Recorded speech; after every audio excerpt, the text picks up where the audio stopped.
Hello there, this is James and you're watching Tixee Live. And a very good afternoon to all of you, and all of you a very happy Tuesday. In today's program, I want to talk a little bit about not the World Cup coming home, but something else coming home to the UK and the implications of that. Plus a little bit how 50 is now the new 75, and how Bitcoin has managed to bounce from hitting a 2-year low yesterday. But before I get into all of that, don't forget, these little videos are for educational purposes only, and in no way whatsoever should ever be taken as financial advice. I always suggest you do your own research and do your own due diligence. And of course, know the risks at hand before entering any trade. With that out of the way, let's get started. So as you know, right now we have the World Cup. And obviously England played yesterday, and not taking anything away, they played pretty well, and they had a good win. And usual, obviously after that, there's going to be now mad, fury, mad fury in the UK, where obviously they're going to start singing "It's Coming Home Again," when it's not going to come home. It's not coming home to England. But anyway, we like to live and dream. But anyway, there is something which is going to be coming home to the UK very, very soon, and it's not so happy as if the World Cup could come home, and that is obviously recession. Okay, we all know that last week the Chancellor of the Exchequer, Jeremy Hunt, he has already said the UK is in recession. And as well as that, the Bank of England has predicted that UK will fall into recession by the end of this year. But what's more frightening than that is that the UK's economy will deliver the worst performance of all the G7 countries in 2023. So not only are they in recession now, and they're likely to be in recession full-blown by the end of the year, but they're going to be delivering the worst performance of all the G7 countries in 2023. The Organization of Economic Cooperation and Development, the OECD, which is a firm or organization based in France, reports that the UK's economy will contract by 0.4% in 2023. They had this to say. The reduced purchasing power and tighter monetary policy are expected to take a toll on consumer spending, and rising long-term interest rates will lead to a slowdown in the housing market. Now, we all know that obviously the Bank of England is challenging or fighting an inflation rate, which is currently in the UK at 11.1%, which is the highest other than for Germany. Germany's slightly higher at the moment. Highest at the most of the G7 nations. I think Italy and Germany are slightly higher than it, inflation rate wise. And obviously they're having to raise interest rates. And they'll be doing it. They were the first ones to start, first central bank to do it, but they've been quite slow in doing it, in fighting it. And they've had a lot of criticism for it. And because of this, obviously, we're going to start seeing cracks, because they are raising interest rates. We're going to start seeing cracks in the housing market, obviously, because obviously when they raise interest rates, mortgage payments go up. So this is going to help push the UK into an even worse recession than originally anticipated. Like I say, so OECD, they expect 0.4% decline in 2023 and a weak growth of 0.2 in 2024. Along with UK, they also predict Germany's economy to shrink by 0.3% in 2023. But it's not all bad for the other G7 nations. No, not at all. Japan is expected to grow by 1.8%. Canada is expected to grow by 1%. US is expected to grow by 0.5% next year. France by 0.6%. And Italy by 0.2%. Italy.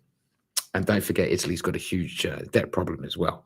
The fact that the UK is actually going to be worse off than Italy is extremely worrying. Indeed, it's extremely worrying indeed. So this is the implications of this. But anyway, let's have a quick look at the sterling, because at the moment the market is not taking this into account, understandably, because this is a medium to long term prediction on where the UK economy is going to be. But still, let's have a quick look at it, because at the moment, obviously, as well as that, the sterling is benefiting slightly from a weaker dollar. So let's have a quick look at where we are with it at the moment. Like I said, again, it's recovered. It's not had a bad run overall since obviously hitting the all-time lows back in September. It's currently trading 1.1876. Like I said, this is down to the fact that we have a weaker US dollar across the board. So the sterling, like many others, is benefiting currently from a weaker US dollar. I don't know how long that's likely to last. In fact, we'll talk a little bit about what could change all this weaker dollar in a minute. But anyway, for me, though, to gain any real bullish momentum, it needs to break through a potential area of interest, 1.19005. That is, for me, potentially a key area. So yeah, that's the area for me to keep an eye on. The euro sterling as well. Let's have a quick look at that. Again, like I say, euro on the day is slightly to, fight back against the sterling, 0.8652. Don't forget, the OECD also said that they expect Germany to contract next year, not by much as the UK, but still by 0.3. And don't forget, the powerhouse of the Eurozone is Germany. So that's still going to have implications to the euro. Okay, all right. The France, Italy, they say are both to favour quite well next year, but Germany is still the powerhouse. So that's going to be interesting to see how that develops on that. On a daily, though, as you can see, realistically, it still has had 3 days of losing against the sterling. In other news, which I think is quite interesting, 50 happens to be the new 75. Now, don't forget, we've had over the last couple of months many central banks raising interest rates by 75 basis points. Don't forget, the Fed has done it 4 times in a row. Bank of England did it previously, and the ECB has done it previously. Now, looks like the Fed is trying to be trendsetters or becoming trendsetters. Now, 50 is the new 75, because yes, the market is anticipating next month in December, a couple of weeks' time, the Fed to raise only by 50 basis points.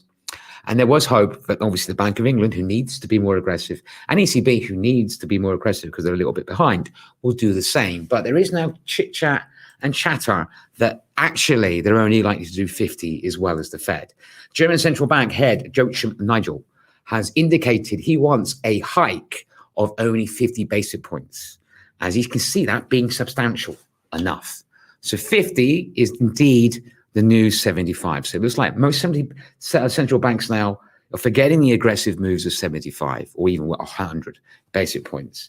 Instead, they're focusing now on 50, which, if they asked me several months ago, or maybe even years ago, about interest rate hikes, and you said 50, to me back a couple of years ago, that would be aggressive. That would be very aggressive. Obviously now we've seen the new 75 being aggressive. And obviously we've had a few central banks even do 100 basis points. So 50 seems quite dovish now, but it wouldn't have been dovish a good couple of years ago. So funny how things have changed. Finally, I want to quickly have a quick chat about a couple more other things as well. Bitcoin, has recovered from hitting a 2-year low, because obviously the crypto market has come under humongous amount of pressure ever since FTX, filed for bankruptcy. And that whole thing of bankruptcy has spooked the crypto market a lot, really put pressure on the crypto market by a lot. And don't forget, this year, the crypto market's had a lot of issues and a lot of bad stories in the press. To go along with the FTX crisis, there is worries now that there might be contagion, as in it might spread throughout the whole market itself. Genesis, which is actually owned by the Winkle brothers, those are the two twins, actually, who took, what's his name? The owner of Facebook. Forgotten his name now. That's embarrassing. Took him to court because they felt he felt he stole their idea about Facebook, because they had it called the Harvard exclusive or something like this. I can't remember now. But anyway, these are two gentlemen who own it. They're denying that they're going to have to go into bankruptcy, which reports yesterday said Genesis is the next one to fall into bankruptcy. They have come out today, which is given, this is why Bitcoin has had a bit of a boost because of it. They've come out to say that this is what they've had to say to try and calm the market a little bit. We have no plans to file bankruptcy immediately. Our goal is to resolve the current situation consensually without the need for any bankruptcy filing. They went on to say this. They continue to have constructive conversations with their creditors. So they're trying to calm the market, saying, we're okay, we're not in trouble, we're not doing FTX, and it's worked for now. But anyway, let's have a quick look at see the Bitcoin market, see how Bitcoin's doing. Let's have a quick look on this, because like I said, it has bounced off a 2-year low on the back of this. Okay, if we do it on the 30 minutes, we can see the moves I'm talking about. Okay, yesterday when these reports of Genesis started to spread, it actually dropped to a 4-year low around here.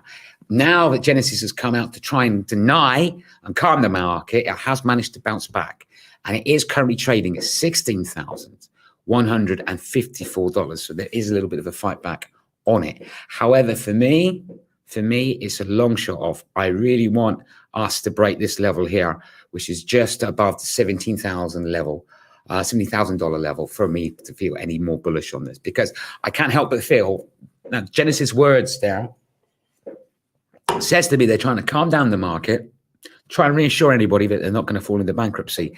But I think this story and this whole crisis engulfed in the crypto market is more and more to it. So I think this is still in early days till we see more developments in this sector. Right, before I want to move on to one other thing and have a look at some of the other currency pairs and gold in particular again. I want to share something with you just as exciting.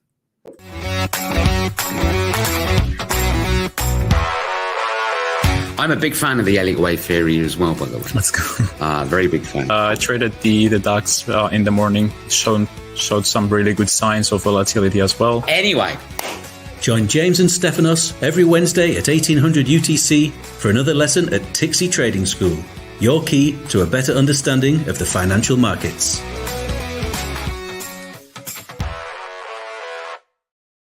There we go. Yes, indeed. Tomorrow will be the latest episode of Tixee Live Presents The Trading School. It'll be tomorrow at 6 p.m.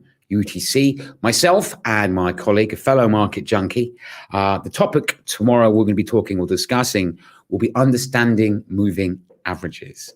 Now, like I say, this is a live broadcast because Tixee live means live. However, it won't be broadcasted on YouTube. It won't be on YouTube for another 2 weeks or so. Instead, it's if you want to attend this live event, there is a link in the subscription below, totally free, of course. It's obviously a free live event. Click the link below and register, and I hope to see you tomorrow at 6 p.m. UTC. Discuss moving averages, or understanding moving averages. Anyway, going back to the market, oil, it continues to recover.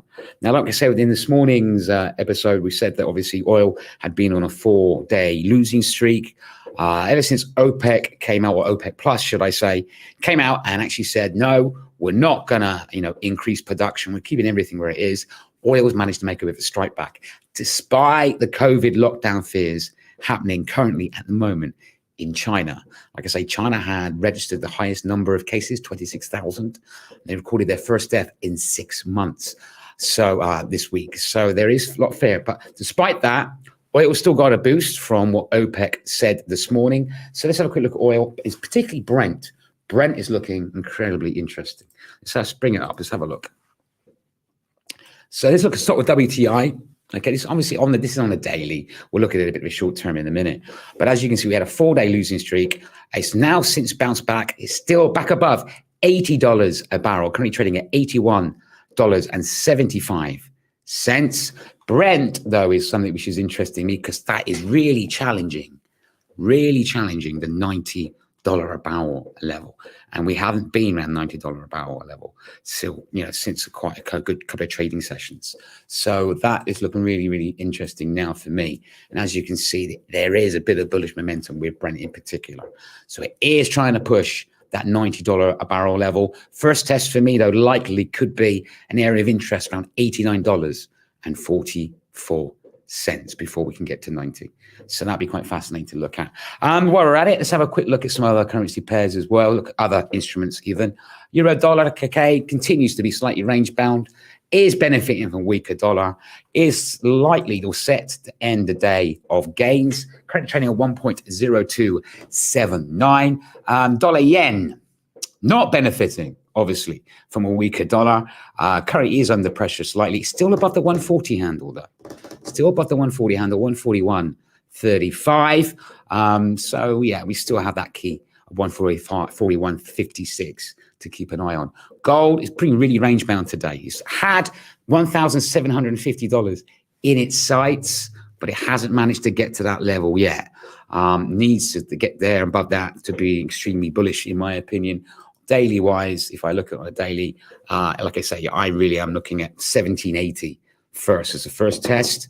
If we can stay above 1750, that is, and then followed by the key area for me, which is $1,803, a key area of interest there. Okie dokie. Coming up in the market, obviously, we've got German manufacturing PMI tomorrow, UK services PMI, US durable goods. But the big one is tomorrow night, FOMC minutes and German GDP. But going back to FOMC minutes, that's the main event this week. That's the main event. The only thing which I think could damper it is, don't forget, Thursday is Thanksgiving. So the US market's going to be quiet. It's going to be closed. So whatever they say that night, the reaction, how the market closes, is how the market will react to it. Usually it takes them a little while for the market to digest these minutes as well, because don't forget, it's like an 18-page document. You know, it's the minutes. So again, for me, what would be important in the minutes, if they mention, yeah, I know they're going to do 50. If they mention data-driven, which we know is data-driven, their decision-making process. Plus, if they say in their minutes, they are expecting to go higher than 5% before they stop raising interest rates. That's the key for me in the minutes, if they say something along that. So that's going to be really, really key to keep an eye on. Market as it stands, S&P 500 currently in the green at 0.67% higher. Nasdaq currently trading also in the green, 0.22%. And US 30 currently trading in the green, 0.69%.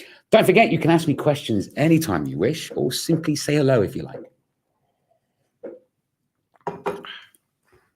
Or simply say hello. Let me know what you think. You know, we could go off topic. Who do you think is going to win the World Cup? Who do you think is going to win the World Cup? Who was surprised by Argentina's result today? That was something else, wasn't it? What a big surprise that is.